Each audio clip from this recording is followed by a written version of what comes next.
The first person that I want to talk about is Edgar Cayce. He is often considered the founder of New Age thought movements, the father of channeling, and that is because he is one of the first modern channelers that has been recorded, or like that became well known. Edgar Cayce was an American born in 1877, and he considered himself to be Christian. He became known as the sleeping prophet because when he was doing his channeling sessions, he would lay down in a sleeping position. So he would be laying down with his eyes closed, seemingly asleep, and then he would start channeling messages about healing, the afterlife, Atlantis, etc.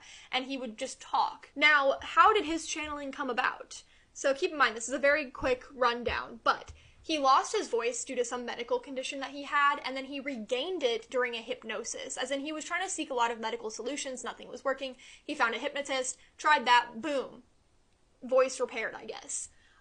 But he ended up becoming a channeler because of his hypnosis. And when he was channeling, his voice was like magically back. He eventually ended up working with other osteopaths and homeopaths as a medical clairvoyant because Edgar Cayce developed this really interesting ability to diagnose medical issues in his channeling state. In fact, he became so well known for this that in 1910, the New York Times printed an article about Edgar Cayce called "Illiterate Man Becomes a Doctor When Hypnotized." This is because Edgar Cayce had dropped out of school and he seemingly had the knowledge of a doctor while he was in a channeling state. In a channeling state, he was able to accurately describe the body and its conditions. And Edgar Cayce was channeling his higher self, by the way, or at least that's sort of been the consensus, because he didn't really feel like he was channeling another entity. Another important thing that I want to talk about, specifically dealing with Edgar Cayce,